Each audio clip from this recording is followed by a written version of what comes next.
Chaque fois que j'entre là-bas, c'est pareil. Je sens toujours en moi comme le génocide. Je sens comme si c'était hier.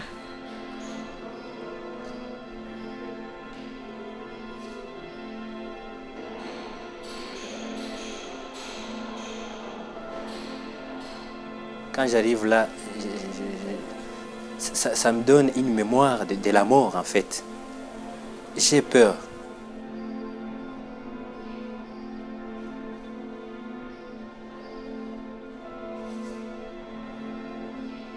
À l'époque, j'avais 14 ans.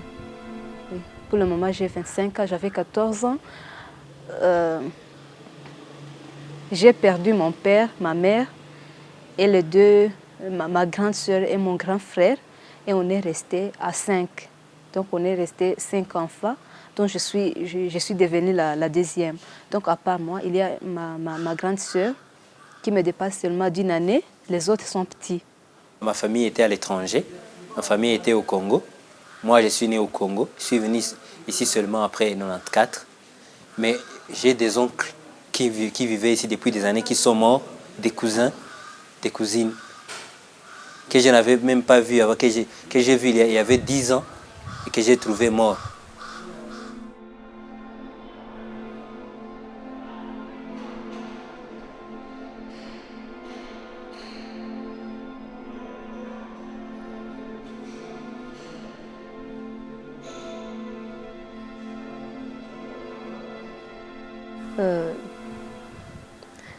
On a été tués par les voisins. Ça, c'est un détail. Par les voisins. Donc,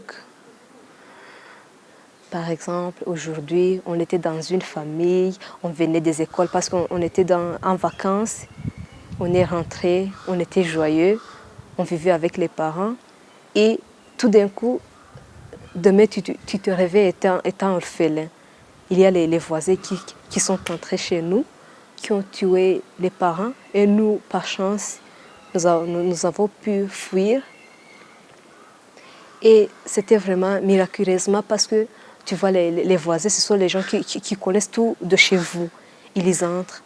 Et puisque les Tutsis étaient minoritaires, donc on était entourés par les autres. Je ne dis pas que tous les Hutus ont tué, mais plusieurs d'entre eux ont participé. Donc c'était difficile, c'était vraiment difficile de pouvoir les échapper.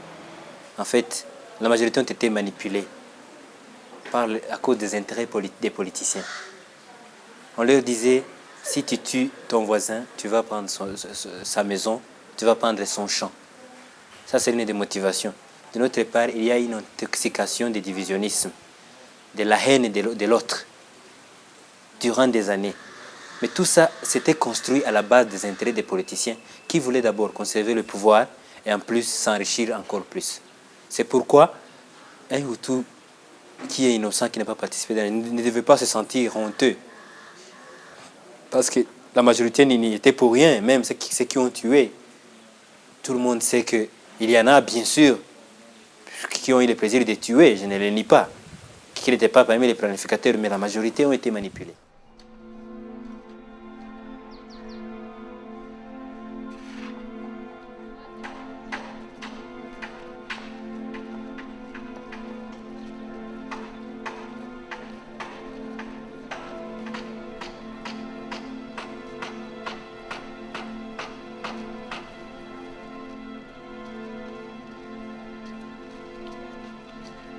On est obligé de pardonner.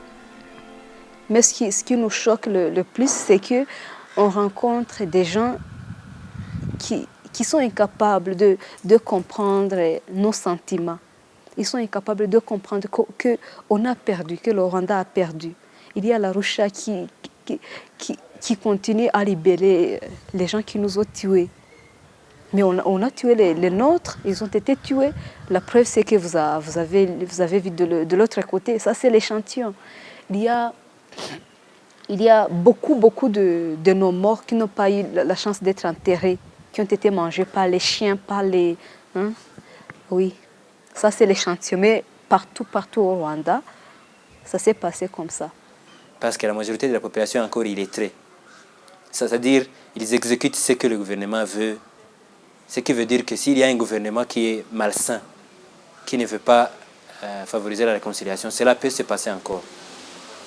Mais avoir la perspective dans laquelle nous sommes, la communauté internationale fait tout, le gouvernement rwandais, les associations de société civile, pour que cela ne se répète plus.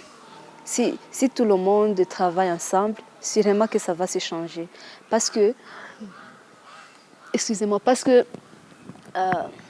même les gens qui ont tué, je m'imagine, je pense qu'ils ont vu que ça ne valait pas la peine. Tuer ton voisin, tuer ses enfants. Je ne sais pas ce qu'ils imaginaient dans leur tête, hein, mais finalement, ils ont vu que ça n'a rien apporté de bon. Donc, il faut se confesser, nous espérons. Nous aussi, nous allons essayer de nous réconcilier parce qu'on ne peut pas faire autrement. Je crois que ça va finir.